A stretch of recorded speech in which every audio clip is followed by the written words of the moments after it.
Well, today's world is very competitive, and people have to differentiate themselves by quality. Also, they have to be very cost effective, and they have to be very productive. That means that they have to keep their hydraulic equipment running continuously. And most of the time, people give great importance while they are choosing their hydraulic equipment because it's very expensive. Even there are some projects and etc. But when it comes to the hydraulic fluids, they don't give that much care. Is it correct? Well, it isn't. It's not us saying that hydraulic fluid is important. We can say because we are the manufacturer of hydraulic fluids. These are the major players, the OEMs who are building up the hydraulic systems. Bosch Rexroth, who is a market leader in piston pumps, says quality, cleanliness are the key elements for reliability, efficiency, and life cycle of an hydraulic system. I like this one because it differs quality and cleanliness from each other. Most of the time, when we talk about hydraulic fluids, most of the time we talk about cleanliness, not only quality, but quality is really important. I'll come to that one. You might have a base oil which is a very high, very clean, but does it going to last long? No. So you have to add quality to the cleanliness. Parker Dennison says that if you want to have an optimum life from my hydraulic systems, you have to have a proper hydraulic fluid maintenance. So it says, again, running continuously, hydraulic fluid is important. Ethan Vickers says, contamination is one of the important parameters for the frequent cause of malfunction. All of them, all three of them are saying that hydraulic fluid is important for continuous operation. It's as important as the hydraulic equipment itself. There are a lot of surveys, many surveys have been done. Some say 60, some say 70, some say 50%. But most of the time, it's about 70. And here it says that improper hydraulic fluid condition is the 70% of the reasons for malfunction. If you choose the right hydraulic fluid, if you keep it clean, you are going to eliminate 70% of the unexpected breakdowns. So easy, so simple. If you keep it clean, a high quality hydraulic fluid, you might have a very good chance of running the system continuously. That means that you are going to be very cost effective. Well, there are methods of running the system continuously. We have different approaches. The last trend is that we have to have predictive and proactive maintenance. We have also preventive maintenance. If you have a steel plant, if you have a refinery, you cannot stop whenever you wish. So there are scheduled shutdowns, then you have preventive maintenance. But the trend is predictive and proactive maintenance. Both of them are monitoring the equipment. When you monitor the equipment, you also monitor the oil, the lubricant. And in the hydraulic systems, you have to monitor the hydraulic oil very closely, and you have to follow up the trends. If you know, if you find the basic cause and eliminate it, then that's called proactive maintenance. If you have this one, your productivity will increase, you will save time and money, and you will run your system continuously, which means you are competitive. Functions of an hydraulic fluid, what are the specifications and some info about additive selection. Well, just to remind you what are the functions of an hydraulic fluid. First of all, it has to transmit power. That's the unlucky part of it, because any hydraulic fluid which is not compressible can transmit power from one part to another part. And you can choose any hydraulic fluid and it functions to transmit power. But in the long term, if you do not choose the high quality fluid, then you might have problems of varnish, sludge, and other things. What are the main functions of hydraulic fluid? Protection. You should protect it against anti-wear, anti-rust, and corrosion. These are most of the time solved problems by hydraulic fluids. Anti-wear, most of the fluid in the system, in the market that you find, have good anti-wear property. But when it comes to this one, long life and system performance, especially thermal stability and hydraulic stability are differentiators. They are the hidden things that you don't see that much. When the temperature goes up, there might be risk of thermal breakdown, When there is water contamination, there might be the risk of hydrolysis and hydraulic breakdown. Then you have sludge and varnish. And as I mentioned before, 70% of the failures are linked with the hydraulic fluid condition. That means that they are going to affect your operation, they are going to affect unexpected breakdowns and etc. I will come to those things later on, thermal stability and hydraulic stability. Most of the time they are not mentioned on the TDSs. Well, when you are developing a hydraulic fluid, you have to meet too many specifications. We can classify them as industrial organizations, OEM specifications, and customers sometimes have their own specifications. These are DIN, ASTM, German industry, US Steel. There are many specifications like that. These are bodies that, with involvement of many industrial organizations, and they move. They are very good, but they don't move as fast as these OEM specifications. When the trends are changing, OEMs are replying very fast. Nowadays, the trend is operating at very high pressures, 350 bar. We are talking about 400, even 500 bars in the long term. And when the operating pressure goes up, the temperature goes up. When the temperature goes up, then fluid is under high stress, so that the thermal stability and hydraulic stability are really important. Just to give you an example, Bosch Rexroth has updated its specification in January 2015. Now they are asking for a special rig for 500 bars. For seal compatibility, they are asking for 1,008 hours, 8 hours seal test. And they are asking not only for one specific base oil, but if you change the base oil, because you have to blend the base oil in different parts of the world, you have to use different base oils, and then you have to provide them the results of every change, which for every viscosity grade. Bosch Rexroth knows that their performance of their equipment relies on the fluid condition. That's why they are also changing and asking for different parameters that you have to meet while you are serving for a Bosch Rexroth pump. Denison, Eaton are also changing their specifications. Eaton has a new specification. So trends are moving, specifications are moving. And as the oil blenders, oil manufacturers, we have to follow up those trends. Just to give you an example, a very simple example, how we compromise, because performance requirements can conflict with each other. Let's say that polar additives and demulsibility. We use different type of polar additives in the oil. For example, the anti-corrosion additives are very polar. They have to be very polar so that they race with the oil, with the water, and they stick before water to the system, to the surface of the metal, so that they make a thin film, so that they protect water touching the surface and protect it against corrosion. So they are very polar. If you have a polar additive in the oil, that means that it has a tendency to make emulsions with water. So on one side, you have to have polar additives to protect against corrosion. On the other side, you ask for demulsibility, so they are conflicting, so you have to compromise. Same thing happens for antifoam and air release. When you have antifoam agents, they are very good for curing the foam on the surface of the oil, but on the other hand, we know that they are affecting negatively for the air release property of the oil. When you have antifoam agents, the air more or less trapped in the oil. And when you have trapped air in the oil, that means that you are, at least one of the worst contaminations is air contamination.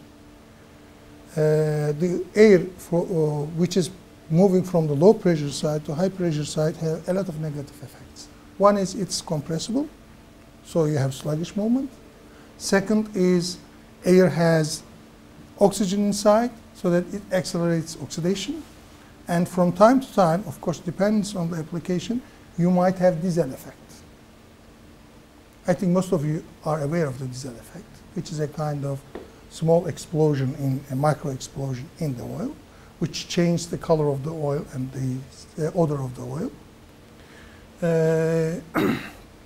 So they are all conflicting things. One of the common mistakes that is being done in the field is adding antifoam agents without asking oil suppliers, the extra antifoam agents. They cure, they have a very good cosmetic effect. You don't have any more foaming problems, but there is a hidden problem, which is the trapped air. And trapped air is not only killing the oil, it also kills the system. When it comes to thermal stability, I want to give you a little bit detailed information. Thermal stability means that we have bonds between atoms. The base oil is very good for thermal stability. Natural base oil, refined mineral base oils, can go up to 300 degrees without thermally breaking down.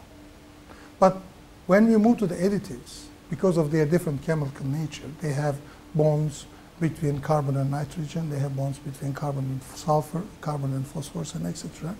They might break down. And when they are breaking down, they form free radicals. These free radicals are kind of, let's say, autocatalytic, so that it just accelerates the system. It moves like this, speeds up exponentially. So thermal breakdown is a very important property for an oil. And just to give you an example, we have different types of zinc titaniophosphates. Primary zinc titaniophosphates are very good in thermal breakdown. They have a higher breaking down temperature. Of course, it differs from zinc titanophosphate to zinc titanophosphate, but it's just an average figure. But when you move to this one, you have to give up from anti-wear performance, comparing to the secondary zinc titaniophosphates. They have better anti-wear, but poorer thermal breakdown. So while you are developing a hydraulic fluid, you have to compromise and you have to make innovations. Of course, we don't live like that. What we do is we are adding extra chemicals so that we enhance the anti-wear performance for this type of, or otherwise some do the other way. But at the end, it's not an easy thing to formulate a product. Well, for oil condition monitoring, one of the important things is taking samples. And most of the time it's being overlooked. Sampling is really, really important for having the right resemblance from the system. Because if you take the sample from the wrong place, it's not going to represent the system, it's not going to represent the fluid, and it's going to mislead you. So sampling location is very important. Sampling hardware is very important. You might think bottle is something simple. No, it is very important. And sampling procedure. So if you want to have an oil condition monitoring, you have to start first with sampling. Without having this procedure, if you ask the guy to take a sample, most likely he will go and take a sample from the bottom of the reservoir. There is a drain valve there, which is the easiest way. Does it represent the system? No. So it begins to mislead you.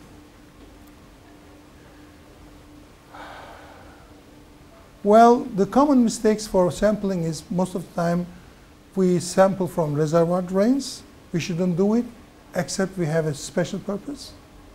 Sampling from dead ends, and sampling when the line is not running and cold, and sampling after filters. Because when you sample after filter, you are not aware whether the system is clean or not, because filter is going to catch some of the dirt. We have to sample the system from where there is turbulent flow, and should be before the filter. Well, sampling from high pressure side should be taken seriously, and you have to train the people who take sample from HSE conditions, because high pressure fluid, it's not only high pressure, it's also high temperature fluid, is very dangerous. So proper protecting equipment and training is necessary. But for having an exact good sample that is representing the sample, you have to take samples from the places where there is turbulent flow. And you have to use every time a proper sampler. That's important. Very few hydraulic systems have special provision for taking fluid samples. There are some, but very few of them. The best way is to use those pressure test points. You can see the symbol here. You can use these pressure test points to take samples from the hydraulic system, and by using micro bore hose assemblies, you can safely take samples, and they can resemble the resemble the system properly. Every time, as I said before, you have to use the right PPE.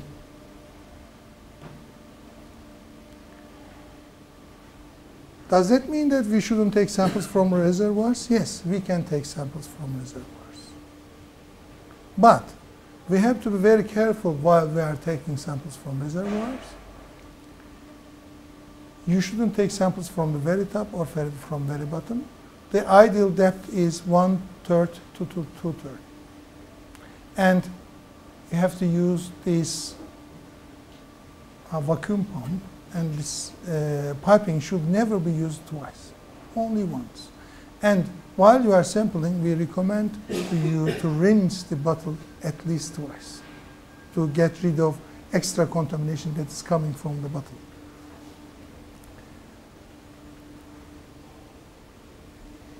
The best way to take a sample from a reservoir is from close to the return line, 2/3 of the depth, because that's the fluid that is just returned from the system.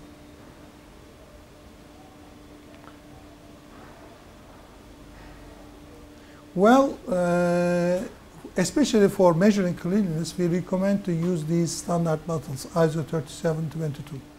They are expensive, but they are very good for tracking the cleanliness, because they are specially cleaned so that you don't have extra contamination from the bottle. If you do not have those bottles, the best way is to rinse the bottle at least twice and take the sample. And just after taking the sample, we recommend to use those refrigerator bags, zip bags, plastic bags, so that you protect the sample from extra contamination. And labeling is also very important. In the labeling, oil type, isoviscosity grade, the date, the machine details, oil age, and the sample taken by are really important. I write here sample taken by because after 1 week or 10 days, if you want to ask a detail, nobody remembers who has taken the sample, and nobody can help. But if the sample is taken by, is written there, you can ask the right question to the right guy, and you can have extra information. Disposing the tube, this tube, is very important. Never use it again. What type of properties do we monitor? We have to monitor viscosity, total acidity number, water content, wear metals, contamination, really important, and potential varnish and color. In all these ones, the absolute figure is important, but more important one is the trend. Let me give you an example. If you have a system having, let's say, 10 ppm of iron, and you are having samples of 8, 11, 12, 9, 10, and etc. That's okay. That's in the normal fluctuation level. Okay? But you have another system that you have started with 4% ppm of iron, goes up to 6, 5, 7, 8, 10. Both are 10, but the trend in the second one is going up. That's dangerous. You have to take precautions. So trend is more important than the value itself. Value is important. We have limits. We say X is limit for iron, Y is limit for copper, and etc. But trend is also very important. If there is a trend, that means that there is something wrong in the system, and you have to take precautions, and the best thing is to find the basic cause, what's happening. Well, Color is one of the important parameters. Unfortunately, from time to time, it's misleading. Color itself is important, but doesn't give you an indication. Let's say that you have this oil. This is Turbo T46. When you leave it under sun, after 10, 15 days, the color will change. Does the quality change? Not necessarily. But if the color is changing with TAN, if the color is changing with viscosity, it has a meaning. The thing, one of the important things, that if you have an hazy or milky appearance, it is almost 100% sure that there is water contamination. And water is one of the killers of the oil. Very important. If you have that one, you have to take necessary precautions. Viscosity is one of the important parameters that you have to choose. First of all, you have to choose the right viscosity, and then you have to take the trends. Here I mention about this viscosity index. We have different fluids. We call them monograde fluids and multigrade fluids. Monogrades are having a viscosity index of 90 to 110, while multigrade starts with 140, goes up to 300. And in the multigrades, most likely, we have VI improvers. And these VI improvers are susceptible to shearing, because in a pump, the pistons are going up and down this way, or in a relief valve, while you are transferring the fluid in a very short time, the fluid is passing through the very narrow channels, 2 to 3 microns.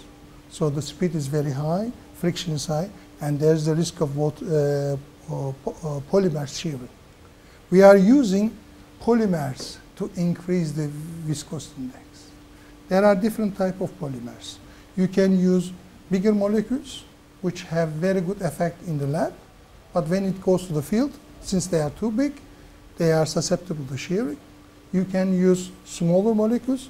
In that case, you have to have more VI improver. It's expensive, but they are better in the field. So it's better to check not only the viscosity index, but it's better also to check the shearing performance. And there are different tests. The best test to check the shearing performance is called KRL, tapered roller bearing. There are different tests, but the best one is, the demanding one is KRL. And if I want to give you an example, DIRM 51524 is asking 15% maximum shearing with this test. It's a 20-hour test with a tapered roller bearing.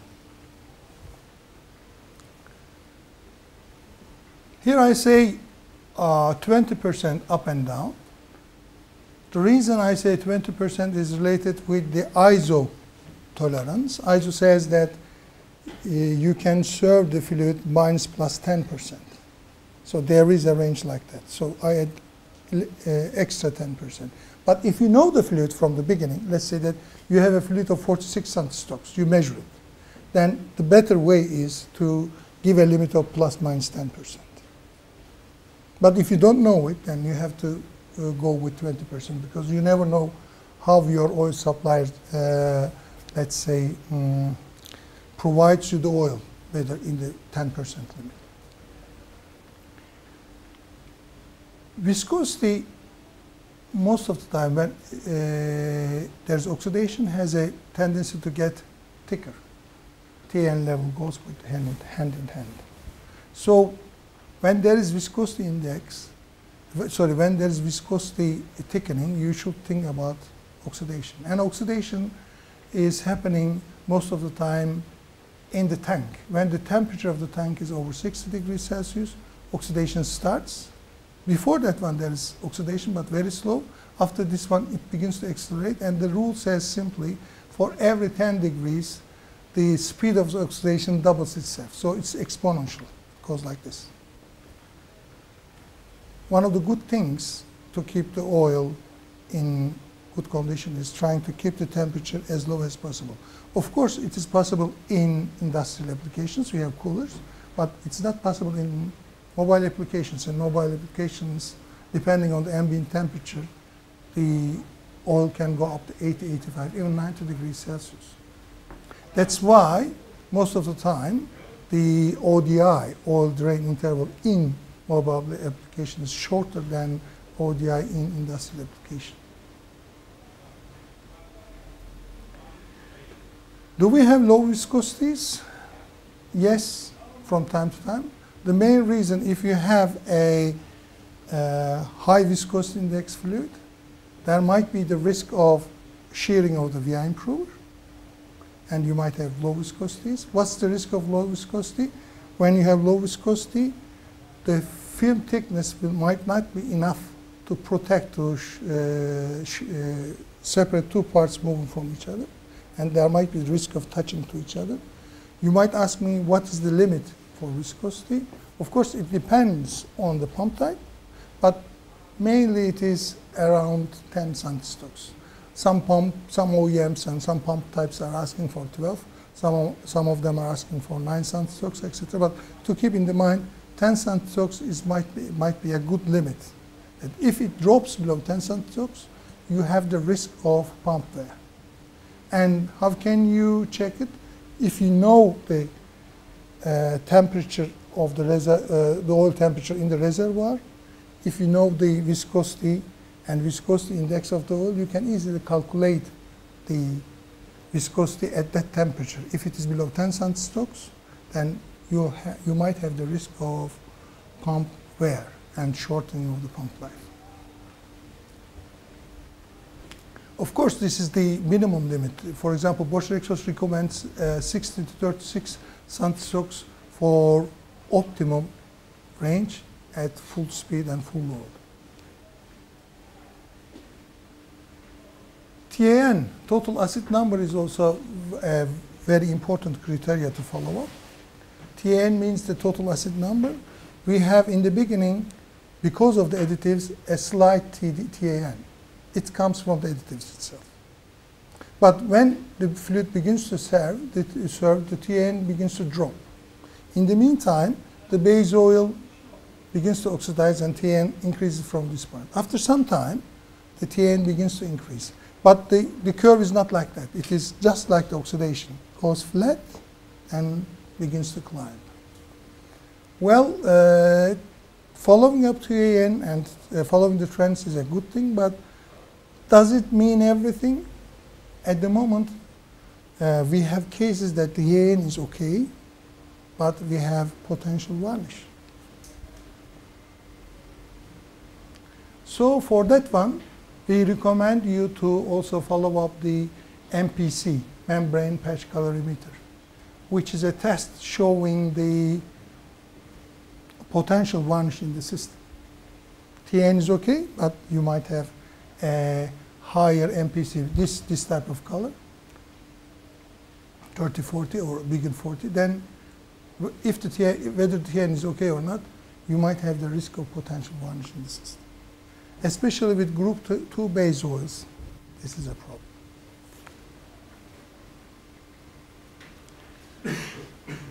Wear metals. The most important wear metal, of course, is iron itself. When the presence of iron means that you might suspect wear in the steel parts of the pump.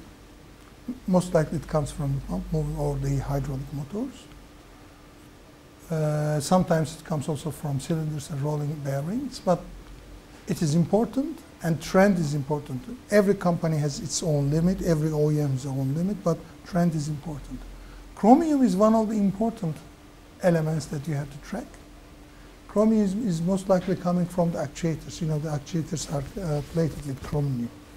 And if you have chromium in the fluid, you have to check your actuators. Whether they are misaligned, whether there is something wrong in the sealing and etc. Because it's not easy to change the actuators. It's not so easy. Sometimes you might not find the right actuator on the shelf. Copper, tin, and lead. These are elements that are being used in the bearings. And if one goes up, the other also goes up. In a piston pump, you have them in the swash plate, in the port plate, in the piston shoes. If you see the increase of copper, tin together, you might think that there is something wrong with your swash plate, with your port plate. I have seen some cases that copper is just rising independently without having any tin lead inside. Then you might think it might come from the coolers, because some coolers have only copper pipes inside. And if just independently, just only copper, you might think about it. But if there is copper and tin together, if there is copper and lead together, you have to think about these yellow metals on the swash plate, port plate, and piston shoes. Aluminum, if you have the pump body or the body is made of aluminum, it might come from there. Otherwise, the source might be outside. Silicium, in some cases, there is silicium used in the oil as a kind of antifoam agent. Not very common nowadays, but there might be. But that level is very low. If you find silicium, let's say 20, 30 ppm, you might think that there is a contamination from outside, dust or other things, and this is very abrasive, by the way. It's a killer for the pump. Water, that is an important contaminant. If you want to increase the life of your pump, if you want to increase the life of your fluid, if you want to increase the continuous operation, you have to keep the oil as dry as you can. Here is a graph taken from one of the bearing OEMs. As you see here, even with 50 ppm, the bearing life is dropping 70%. There are several reasons why oil is affecting the bearing life. Most likely it is affecting the film quality, film strength. But also water can also affect to the hydrolysis. It can increase the oxidation 10 times. And it will also promote the formation of sludge and deposits. So if you keep the oil as dry as you can, you are increasing the life of the oil, you are increasing the life of the bearing, and you have a better chance of running continuously. And the other thing is that some additives might be washed out by excessive water. When it touches with water for a long time, not in the first case, but if you keep running with water and oil for a long time, the water can wash out some of the additives. But with water you have sludge, sediment, and you have clogged filters, and you might have also clogged valves.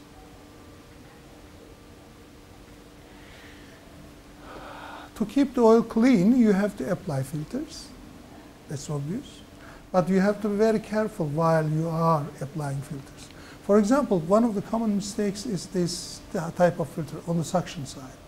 That's very good.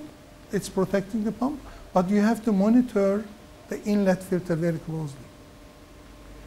If you do not monitor the inlet filter very closely, it begins when the pressure delta P goes up. The flow begins to be restricted, and if you don't monitor it properly, the bypass will open, and then you might have problems of cavitation, you might have problems of shortened pump life. So you can apply it, that's okay, but you have to monitor it properly. One of the best ways is, instead of applying here, you can apply offline filtration. Offline filtration is every time very good because it's cheap, you don't have pressure. The element, you can change the element whenever you wish. It doesn't affect the continuous operation. Just take it out, change the filter, and also you can move with that unit from one hydraulic unit to another hydraulic unit. So we strongly recommend to use offline filtration to keep the oil clean. And there are some filters which also absorbs water to a certain extent. Nowadays, the best way is to apply filters on the return line, because the pressure is low, and there's a saying that the 20% of the fluid is passing through the return line every 2 to 3 minutes. So that, let's say after 10, 20 minutes, you already filtered all the fluid through the return line filter. Monitoring filters is very important. You measure it by the delta P. If you do not change the filter, what happens is the bypass system will open and the oil will go through the bypass system.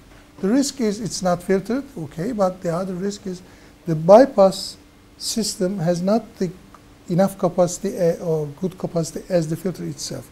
It might be 70–80% of the capacity of the normal filter, so that you don't have enough fluid passing through that bypass system, and you might have the risk of cavitation, you might have the risk of oil starvation.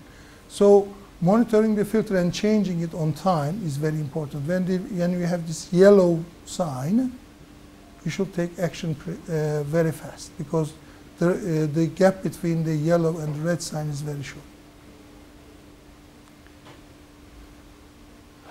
Maintenance is very important. When we are buying the fluid, we are giving great importance to its quality, to its price and etc. But when it comes to the application, most of the time, the drums are left outside, under sun, under rain and etc. And they just take it inside, and while they are topping it up, most of the time they are contaminating it with the dust and the rain and etc. So keeping them in proper places, your oil provider can help you how to store the fluids. Another big mistake is, I've seen several times that people return the leaked oil back to the system. You have a hose burst and etc. Instead of wasting the oil, they are returning it back. That's one of the dangerous things you can do, and you can harm the system. You should train your people that they shouldn't return it. Yes, you can, but in that case, you have to filter it several times and send a sample and check the quality of the oil. The other thing is, if possible, filter the fresh oil while filling to the system, because while the fluid is transferred, while the fluid is handled and etc., there's the risk of contamination. If you filter the fresh oil, you are minimizing those risks, and as you have seen, keeping the fluid clean and dry gives a chance of running trouble-free operation.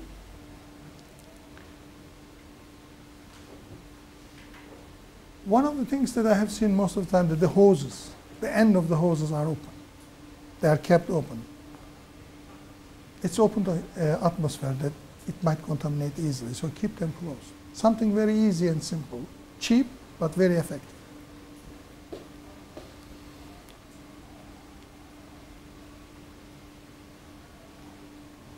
As I've said before, keeping the oil in proper conditions is very important, and the other thing is training the people that these are very important elements is also as important as keeping the fluid, because most of the time the workforce is not aware of the catastrophic effect of dirt and bad quality oil and water. So if I do summarize, as I've said before, if you have a high quality oil with an effective oil condition monitoring, you can run your hydraulic systems continuously in a sustainable manner. It's as important as the choice of the hydraulic oil.